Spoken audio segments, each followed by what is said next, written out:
তোমার মন আসলে একটা গল্প, আর তুমি সেই গল্পের লেখক। তোমার মনটা আসলে কি? একটা রহস্য, নাকি একটা যুদ্ধক্ষেত্র? না, আসলে তোমার মন হলো একটা গল্প, একটা গল্প যা তুমি নিজেই প্রতিদিন লিখে যাচ্ছ। একবার ভেবে দেখো, দিনে কতবার তুমি নিজের সাথে কথা বলো, আমি পারবো না, আমি যথেষ্ট ভালো না, সব কিছুই আমার বিরুদ্ধে। এই কথাগুলো কে বলছে? দুনিয়া, না তুমি নিজেই? তোমার মনের ভেতরে একটা ন্যারেটর আছে যে প্রতিটা ঘটনার একটা গল্প বানায়।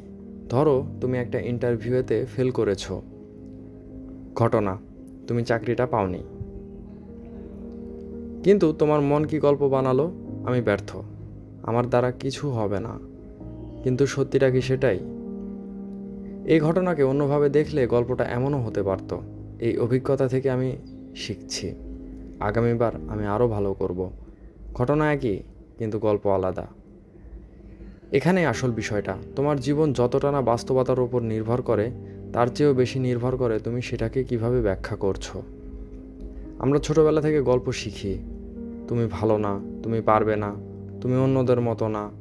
এই কথাগুলো ধীরে ধীরে আমাদের নিজের গল্প হয়ে যায়। আমরা বিশ্বাস করতে শুরু করি, এটাই আমি।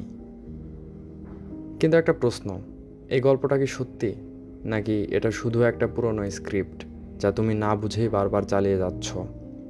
ভাবো, যদি তুমি লেখক হও, তাহলে কি তুমি একটা গল্প লিখবে যেখানে তুমি সবসময় হারো, সবসময় পিছিয়ে থাকো? না, তুমি লিখবে সংগ্রাম আছে, কিন্তু জয়ও আছে। তোমার মনের গল্প বদলাতে হলে তোমাকে প্রথমে খেয়াল করতে হবে তুমি নিজেকে কি বলছো। প্রতিবার যখন তুমি বলো আমি পারবো না, তখন থামো আর নিজেকে জিজ্ঞেস করো, এটা কি সত্যি, নাকি এটা শুধু আমার মাথার গল্প? তারপর একটা নতুন লাইন লিখো: আমি চেষ্টা করছি, আমি শিখছি, আমি প্রতিদিন একটু একটু করে ভালো হচ্ছে। জীবনটা একটা বইয়ের মতো, প্রতিদিন তুমি একটা নতুন পৃষ্ঠা লিখছো।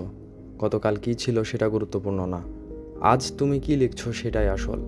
মনে রাখো, তোমার মন তোমাকে গল্প শোনাবে, কখনো ভয়ের, কখনো সন্দেহের, কিন্তু তুমি চাইলে সেই গল্প বদলে দিতে পারো। কারণ তুমি শুধু চরিত্র না, তুমি এই গল্পের লেখক। যদি এই ভিডিওটা তোমাকে একটু হলেও ভাবতে বাধ্য করে, তাহলে লাইক দাও, শেয়ার করো আর কমেন্টে লিখো, আজ থেকে আমি আমার গল্প নতুন করে লিখব। দেখা হবে পরের ভিডিওতে। ততক্ষণ পর্যন্ত নিজের গল্পটা সুন্দর করে লেখো।